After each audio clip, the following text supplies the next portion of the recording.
Good morning students, I hope all of you are fine.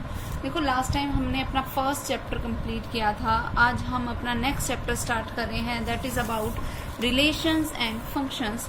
देखो, relation and function क्या होते हैं। देखो, रिलेशन एंड फंक्शन में हमारे पास होगा कि कोई एक एलिमेंट दूसरे एलिमेंट से कैसे रिलेट करता है, या कोई एक सेट दूसरे सेट से किस तरीके से रिलेट करेगा। रिलेट मीन्स हमने उनके बीच में एक रिलेशन को डिफाइन कर देना है, और वो हम करेंगे कैसे, तरीका क्या होगा उसका। देखो, रिलेशन पहली बात तो कैसा भी हो सकता है कि जैसे देखो, हमें पता है कि अगर एफ ऑफ एक्स कोई एक फंक्शन है, उसको हम किसके इक्वल लिखते हैं, वाई के इक्वल लिखते हैं। मीन्स वाई कोई फंक्शन है किसका, एक्स का। मतलब y की जो वैल्यू होगी वो डिपेंड किस पे कर रही है, x के ऊपर। क्योंकि y डिपेंड कर रहा है x के ऊपर, मतलब उसके बीच उसका x के साथ कोई ना कोई रिलेशन जरूर है। ठीक है, अब वो जो रिलेशन होगा, हम यहाँ पर उन्हीं रिलेशंस के बारे में बात करेंगे। और जब उन रिलेशंस को एक फंक्शन की फॉर्म में लिखा जाएगा, तब हमारे पास क्या आएगा, दैट रिलेशन एंड फंक्शन। ठीक है, और जितने भी रिलेशन, जितने भी एलिमेंट्स के बीच में पॉसिबल जितने भी रिलेशंस बनते जाएंगे, हम हमेशा उसको लिखेंगे कैसी फॉर्म में, हमेशा ऑर्डर्ड पेयर की फॉर्म में लिखेंगे। मतलब जैसे मान लो कि अगर x की वैल्यू 1 है, और अगर किसी फंक्शन में x की वैल्यू 1 पुट करने पर मान लो वैल्यू आती है कोई 3। जैसे मैंने एक एग्जांपल तौर पे ले लिया कि अगर x की वैल्यू 1 है और x की वैल्यू किसी फंक्शन में पुट करने पर मान लो कोई वैल्यू आती है 3। फिर अगर x की वैल्यू है 2 और उसे किसी फंक्शन में पुट करने पर y की वैल्यू आती है 4, तो मतलब 1 किससे रिलेट कर रहा है, 3 से। तो जब मैं इस 1 3 को ऐसे ओपन ब्रैकेट में लगा के इस तरीके से लिखूंगी ना, तब मैं इस फॉर्म को क्या बोलूंगी, ऑर्डर्ड पेयर। ऑर्डर्ड पेयर में ये जो 1 होगा वो हमेशा मैं x की वैल्यू से लूंगी, और ये जो 3 होगा वो मैं y की वैल्यू से लूंगी।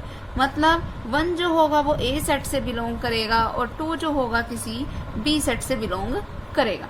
ठीक है, क्लियर है। जो वैल्यू हम पुट कर रहे हैं वो पहले नंबर पे, जो रिजल्ट आ रहा है वो दूसरे नंबर पे। ठीक है, ये इनको बोला जाता है ऑर्डर्ड पेयर, कि कौन किससे रिलेट कर रहा है। जब हम उसको एक पेयर बना के लिखते हैं ना, तब उसको बोला जाता है ऑर्डर्ड पेयर। ठीक, फिर उसके बाद आती है हमारे पास बात कि कोई भी 2 ऑर्डर्ड पेयर अगर हैं, वो इक्वल कब हो सकते हैं, कि अगर कोई 2 ऑर्डर्ड पेयर हैं, जैसे मान लो कि कोई एक ऑर्डर्ड पेयर है AB और कोई दूसरा ऑर्डर्ड पेयर है CD। ये 2 ऑर्डर्ड पेयर कब इक्वल होंगे, ये 2 ऑर्डर्ड पेयर सिर्फ और सिर्फ तभी इक्वल हो सकते हैं। यहाँ मैंने लगाया इफ एंड ओनली इफ, मतलब कि ये रिजल्ट सिर्फ और सिर्फ तब ट्रू है कि जब A तो इक्वल हो C के और B इक्वल किसके हो, D के। अदरवाइज ये रिजल्ट ट्रू नहीं होगा। A का C के इक्वल होना और B का D के इक्वल होना बहुत जरूरी है। ठीक है, फिर उसके बाद देखो हमारे पास क्या आता है कि कार्टेशियन। अच्छा, एक चीज मैं तुम्हें अपनी तरफ से बता दूं कि AB जो होगा वो कभी भी BA के इक्वल नहीं होता। AB कभी भी BA के इक्वल नहीं होता। कि अगर मान लो ये ऑर्डर्ड पेयर है ना 1 2, तो ये 2 1 के इक्वल नहीं होएगा कभी भी। क्यों, बात क्या है, रीजन क्या है इसका। क्योंकि देखो, यहाँ पे 1 जो है वो x की वैल्यू को काम कर रहा है, यहाँ पे 2 जो है वो x की वैल्यू का काम कर रहा है। दोनों अगर x की वैल्यू को बता रहे हैं, मतलब x की वैल्यू 1 और x की वैल्यू 2। अब क्या ये 1 और 2 आपस में इक्वल है, नहीं है ना। तो इसीलिए ये ऑर्डर्ड पेयर कभी भी, अगर मैं उल्टा करके लिखूं तो वो सेम नहीं होगा। तो अगर बाई चांस रिजल्ट ये बन रहा है तुम्हारे किसी सम का, और तुमने उसको ऐसी फॉर्म में लिख दिया, तो तुम्हारा गलत ही माना जाएगा। ठीक है, फिर बात आती है Cartesian product of 2 sets. Cartesian product क्या होती है कोई भी 2 सेट की, कि अगर मान लो कि कोई 2 सेट हैं A और B। देखो, मान लो कि कोई एक सेट है A जिसमें हमारे पास एलिमेंट्स हैं 1 2 3, कोई B सेट है जिसमें हमारे पास एलिमेंट्स हैं 4 और 5।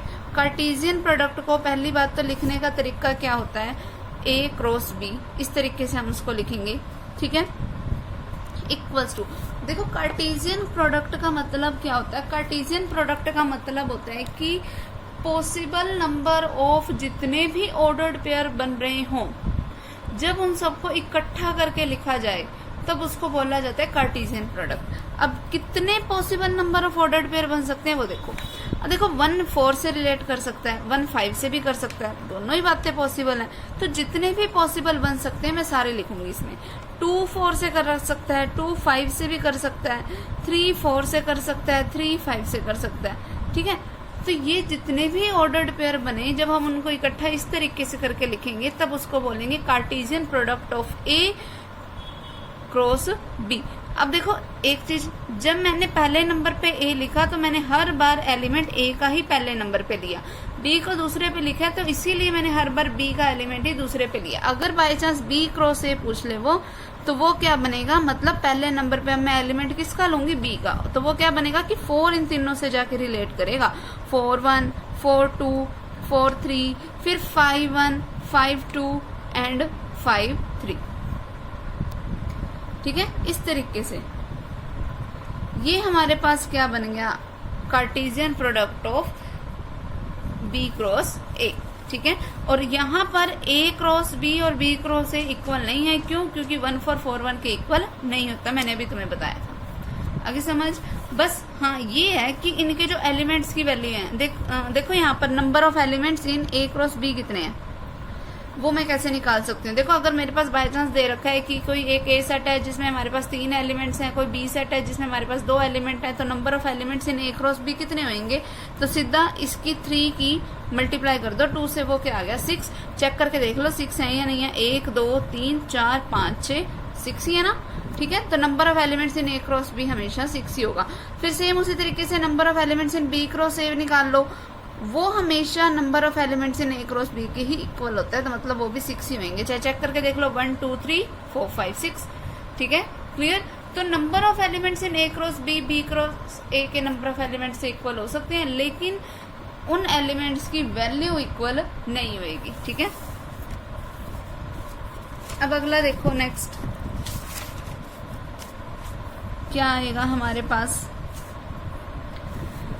देखो मैं ये सारा कुछ तुम्हें बता चुकी हूँ यहाँ तक। अब अगला देखो कि अगर कभी भी कोई 2 सेट्स की क्रॉस प्रोडक्ट, मतलब हमने कार्टेशियन प्रोडक्ट की, और अगर कभी भी वो 5 के इक्वल आता है, देन होगा क्या कि अगर ए क्रॉस बी कभी भी 5 के इक्वल है, तो हमारे पास 3 तरीके की कंडीशंस आएंगी। पहली कंडीशन की या तो ए 5 था, 5 का मतलब एम्प्टी सेट, मैं पिछले चैप्टर में बताया था तुम्हें। ठीक है, तो क्या कंडीशन अराइज हो सकती है कि या तो ए एम्प्टी सेट है, या फिर बी एम्प्टी सेट है, या फिर ए और बी दोनों ही एम्प्टी सेट थे। ठीक है, क्लियर है बात। अगला देखो, अगर कभी भी हमारे पास ट्रिपलेट सेट वाली कंडीशन आ जाए, तो मतलब ए क्रॉस बी क्रॉस सी क्या होगा कि हम उसका ऑर्डर पेयर कुछ ऐसा बना के लिखेंगे ए बी सी। बस वो पहले ए भी लिखते हैं, फिर हम सी भी लिख लेंगे, जिसमें सी किसी सेट सी से बिलोंग करेगा। तरीका बिल्कुल वही होएगा उसको करने का। ठीक है, क्लियर। अब अगला देखो, नेक्स्ट हमारे पास इसमें जो आएगा, क्या आएगा, देखो diagrammatical representation of A cross B, कि हम डायग्राम से किसी ए क्रॉस बी को कैसे बता सकते हैं, वो ध्यान से सुनो। देखो डायग्राम जो होगा वो कुछ ऐसे होगा कि ये कोई ए सेट है, ये हमारे पास कोई बी सेट है। देखो अब ए सेट में कौन कौन से एलिमेंट्स हैं, 1 2 एंड 3, तो यहाँ लगाओ 1 2 एंड 3। बी सेट में कौन कौन से एलिमेंट्स हैं मेरे पास, 4 एंड 5। अब देखो 1 जो है वो रिलेट किससे कर रहा है, 4 से। ठीक है, 1 को रिलेट करा दिया 5 से, 2 को रिलेट करवाएंगे 4 से, 2 को रिलेट करवा दिया। देखो जो भी हमेशा डायग्राम बनाया जाता है ना, क्योंकि हम ए से बी के क्रॉस में जा रहे हैं, तो यहाँ पे यानी कि एरो जो आएगा वो इस तरफ से आएगा। अब 1 रिलेट कर रहा था 4 से, तो मतलब ऐसा एरो शो होएगा। 1 रिलेट कर रहा था 5 से, तो ऐसा एरो शो होएगा। ठीक है, मतलब हम 1 से 4 की तरफ या 1 से 5 की तरफ जा रहे हैं। ये होगी diagrammatically representation of A cross B. आगे समझ। यहाँ अभी फिलहाल सिर्फ और सिर्फ मैं तुम्हें कार्टेशियन प्रोडक्ट क्या पॉसिबल हो सकती है, सिर्फ उसके बारे में बता रही हूँ। मैंने ये नहीं बताया कि इसका रिजल्ट यही आएगा।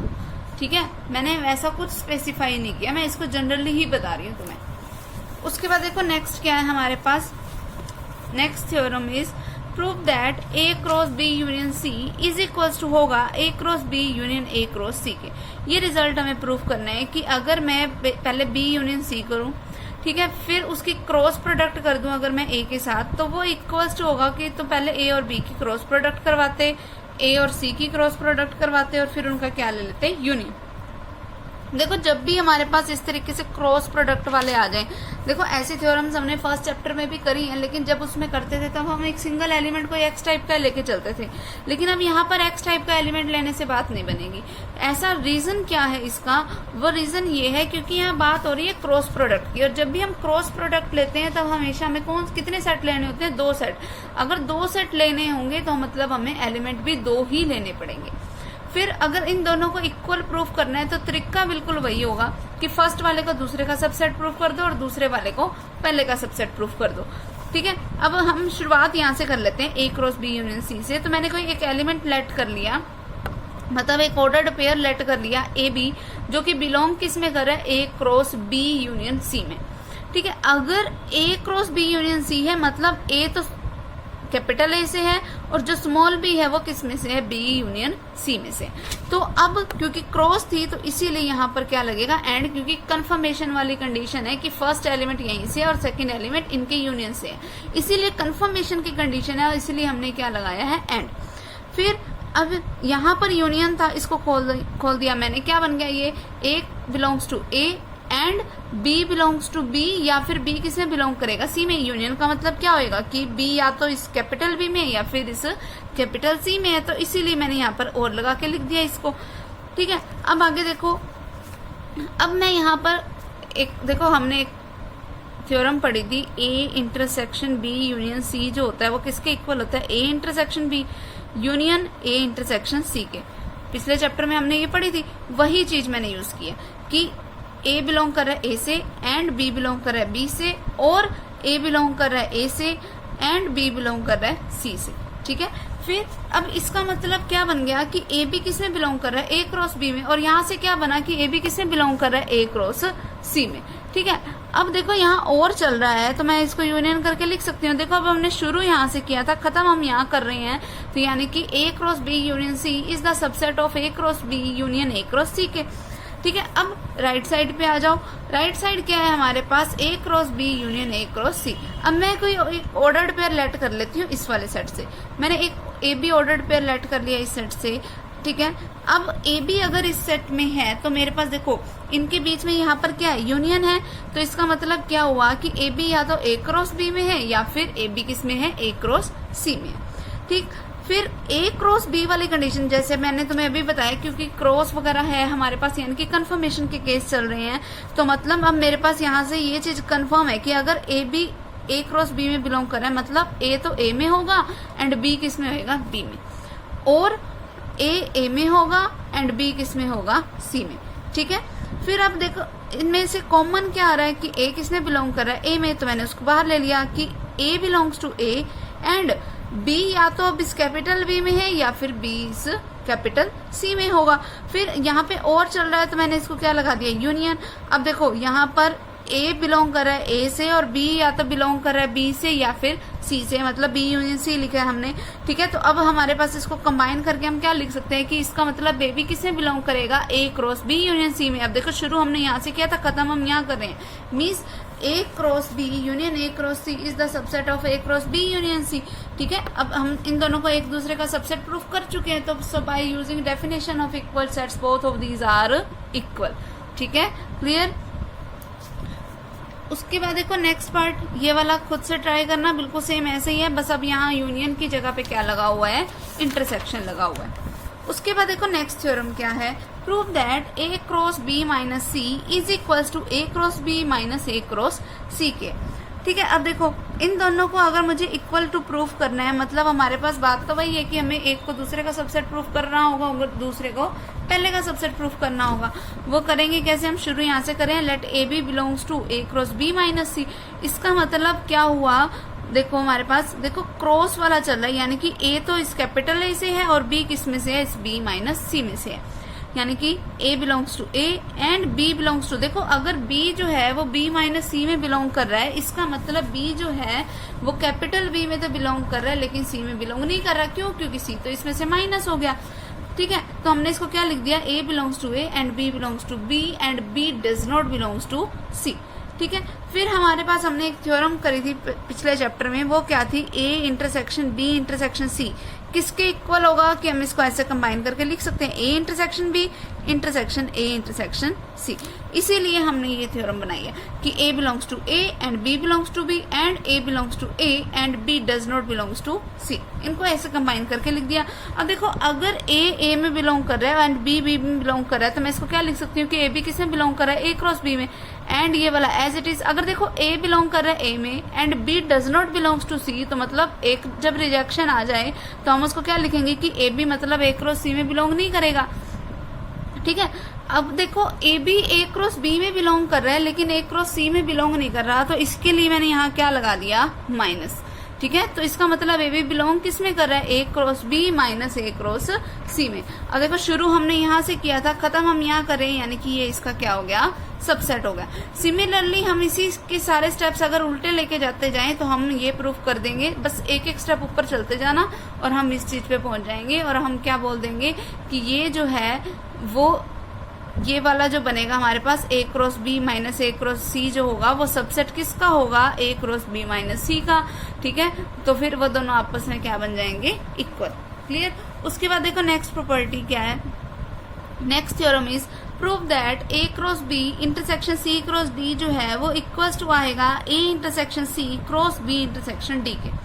अब ये रिजल्ट प्रूफ करना है मुझे, देखो ध्यान से प्रूफ करना है, मतलब हमने वही बात है कि अगर इक्वल टू प्रूफ करना है तो हमें एक दूसरे का सबसेट प्रूफ करना पड़ेगा। तो एक जगह से शुरुआत कर लो, मान लो मैंने यहाँ से शुरू किया कि मैंने लेट कर लिया कोई एक AB एलिमेंट जो कि बिलोंग किस में कर रहा है, A cross B intersection C cross D में। अगर AB इसमें बिलोंग कर रहा है तो हमारे पास देखो बनेगा क्या कि AB जो है देखो इंटरसेक्शन में बिलोंग कर रहा है, इसका मतलब क्या है कि AB जो है वो इनका कॉमन एलिमेंट है, मतलब AB जो है वो A क्रॉस B में भी है और C क्रॉस D में भी है। तो इसीलिए हमने क्या लिख दिया कि AB बिलोंग कर रहा है A क्रॉस B में एंड AB बिलोंग किस में कर रहा है, C क्रॉस D में भी। ठीक है, तो अब A क्रॉस B में अगर AB बिलोंग कर रहा है, इसका मतलब A तो A में से लिया हुआ है और B किस में से लिया हुआ है, B से। तो हमने इसको क्या लिख दिया, A belongs to A and B belongs to B। फिर ये वाला and as it is same, इसको मैंने खोल के लिखा तो क्या बन गया मेरे पास, A belongs to C and B belongs to D। ठीक है, अब देखो यहाँ पर, अब देखो जब भी हमारे पास इंटरसेक्शन वाले आ जाए हम एसोसिएटिव प्रॉपर्टी का यूज करके हम इसको आगे पीछे करके लिख सकते हैं, क्योंकि हर जगह ही इंटरसेक्शन है, आगे पीछे करके लिखने से भी कोई फर्क नहीं पड़ेगा। ठीक है, तो मैंने यहाँ पर जो कॉमन वाले थे ना ए वाले वो इकट्ठे कर लिए। देखो A belongs to A and A belongs to C and B belongs to B and B belongs to D, यानी कि A किस में बिलोंग कर रहा है, A इंटरसेक्शन C में, एंड B किस में बिलोंग कर रहा है, B इंटरसेक्शन D में। ठीक है, इसका मतलब AB बिलोंग किस में कर रहा है, A intersection C cross B intersection D में। अब देखो शुरू हमने यहाँ से किया था, खत्म हम यहाँ करें, मतलब ये इसका सबसेट हो गया। फिर सेम हम इन्हीं स्टेप्स को जब ऊपर की तरफ पीछे लेके जाते जाएंगे, हम यहाँ क्या बोल देंगे कि A intersection C cross B intersection D subset किसका होगा, A cross B intersection C cross D का। ठीक है, फिर इन दोनों इक्वेशंस का यूज करके ये दोनों आपस में क्या आ गए, इक्वल। ठीक है, उसके बाद देखो नेक्स्ट थ्योरम क्या है हमारे पास, if A is the subset of B and C is the subset of D, then prove that A cross B is the subset of B cross D।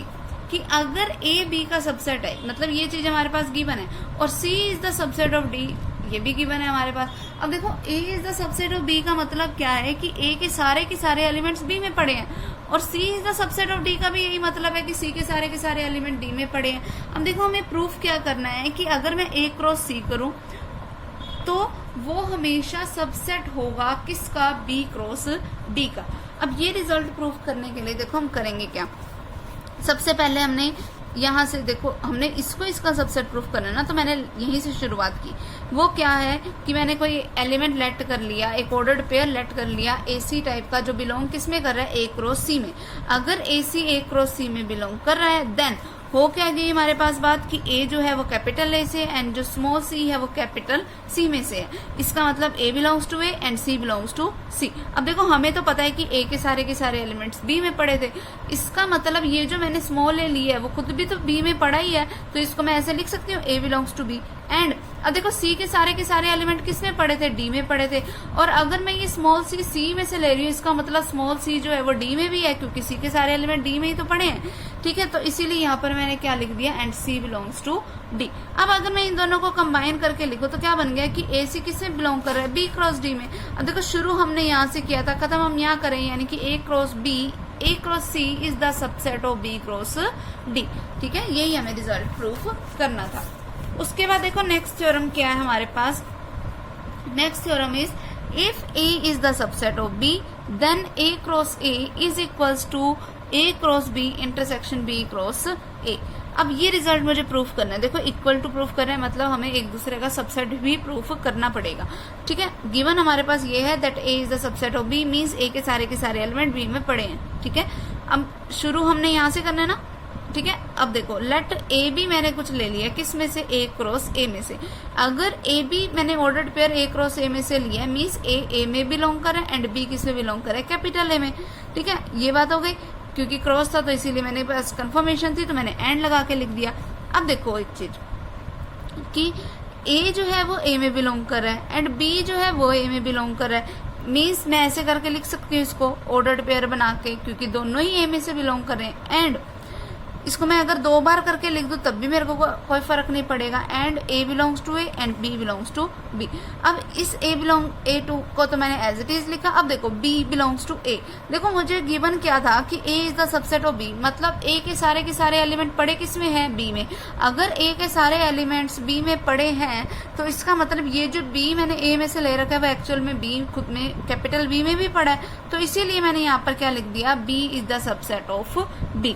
And फिर A बिलोंग्स टू A, वही same बात कि अगर A subset है B का, इसका मतलब A के सारे एलिमेंट्स B में हैं। अब A का ही तो मैंने कोई एक एलिमेंट स्मॉल टाइप चूज कर रखा है, यानी कि ये B का भी एलिमेंट है, तो मैं इसको लिख सकती हूँ A belongs to capital B and B belongs to capital A। फिर इनको कंबाइन करके लिखा, मीन्स A B किस में बिलोंग कर रहा है, A क्रॉस B में। फिर इनको कंबाइन करके लिखा, मीन्स A B किस में बिलोंग कर रहा है, B क्रॉस A में। अब यहाँ एंड चल रहा था तो इसीलिए मैंने क्या लगा दिया, इंटरसेक्शन। ठीक है, तो इसका मतलब A B बिलोंग किस में कर गया, A cross B intersection B cross ए में। अब देखो शुरू हमने यहाँ से किया था, खत्म हमने यहाँ किया, यानी कि ये इसका क्या हो गया, सबसेट। और जब इन्हीं स्टेप्स को ऊपर की तरफ लेके जाओगे, एक एक स्टेप ऊपर लेते जाना बस, तो हमारे पास क्या आ जाएगा कि A cross B intersection B cross A is the subset of A cross A।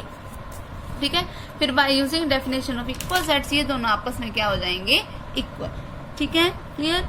उसके बाद देखो नेक्स्ट थ्योरम क्या है हमारे पास, if A and B are any two non empty set, कि अगर A और B कोई दोनों ही नॉन एम्प्टी सेट्स हैं, देन प्रूफ क्या करना है मुझे कि A क्रॉस B जो है वो B क्रॉस A के इक्वल सिर्फ और सिर्फ तब होगा। देखो ये जो साइन लगाया हुआ है, ये इस साइन का मतलब होता है ये इफ एंड ओनली इफ, मतलब ये रिजल्ट जो है A cross B cross A के इक्वल सिर्फ तब होगा जब A B के इक्वल है, और A B के इक्वल तभी होगा जब A cross B cross A के इक्वल होगा। ठीक है, अब देखो हम शुरू यहाँ से कर लेते हैं। पहले हम एक कंडीशन को गिवन ले लेते हैं और दूसरे को प्रूफ कर देते हैं, फिर हम दूसरी कंडीशन को गिवन ले लेंगे और पहली कंडीशन को प्रूफ कर देंगे। जब भी ऐसा आ जाए तो हमें यही करना है कि पहली कंडीशन को गिवन ले लो, दूसरे को प्रूफ करके बताओ, या दूसरे को गिवन ले लो, पहले को प्रूफ करके बताओ। करने दोनों ही पार्ट है हमने, वो तुम्हारी मर्जी है कि तुम पहले नंबर पे कौन सा पार्ट करोगे। ठीक है, तो मैंने पहले लेट कर लिया कि A जो है वो B के इक्वल है, मतलब मुझे प्रूफ क्या करना है कि A क्रॉस B किसके इक्वल हो, B क्रॉस A के। ठीक, अब अगर देखो A B के इक्वल है तो मैं इसको ऐसे करके लिख सकती हूँ, देखो कि A क्रॉस, ठीक है, ऐसे हम लिख सकते हैं, कोई दिक्कत नहीं है। क्यों, क्योंकि A B के इक्वल ही तो है। ठीक है, तो अगर अब देखो सेम उसी तरीके से मैं ये भी लिख सकती हूँ कि B क्रॉस A भी A क्रॉस A के इक्वल है। क्यों, क्योंकि B वाला A के इक्वल गिवन ही है, B A के इक्वल। ठीक है, अब देखो अगर A क्रॉस B भी A क्रॉस A के इक्वल है, B क्रॉस A भी A क्रॉस A के इक्वल है, राइट साइड सेम है तो लेफ्ट साइड भी सेम आएगी, मीन्स A क्रॉस B भी B क्रॉस A के इक्वल आएगा। ठीक, उसके बाद नेक्स्ट पार्ट लेके चलो कन्वर्सली वाला, कि अब मेरे पास गिवन ये है और मुझे ये प्रूफ करना है कि A किसके इक्वल हो, B के। ठीक है, तो ये प्रूफ करने के लिए A क्रॉस B को B क्रॉस A के इक्वल प्रूफ करने के लिए मैंने कोई एक एलिमेंट लेट कर लिया X। ठीक है, किसमें से, कैपिटल A में से लेट किया, let X belongs to A। देखो अगर मुझे A को B के इक्वल प्रूफ करना है तो तरीका वही होगा कि हम इसे एक दूसरे का सबसेट प्रूफ करेंगे। मीन्स पहले मैं A is the subset of B proof करूंगी, फिर B is the subset of A proof करूंगी। ठीक है, तो मैंने पहले लेट कर लिया कोई एक एलिमेंट X जो कि बिलोंग किसमें से कर रहा है, A से कर रहा है। ठीक, फिर एक्स बी बिलोंग्स टू किस में करवा दिया मैंने, A क्रॉस B में बिलोंग, क्योंकि हमें हमेशा कार्टेशियन के लिए 2 एलिमेंट्स की जरूरत होती है, तो मैंने कोई 2 एलिमेंट ले लिए X और B टाइप के। तो एक्स बी बिलोंग किस में करेगा, A क्रॉस B में, for all B belongs to capital B।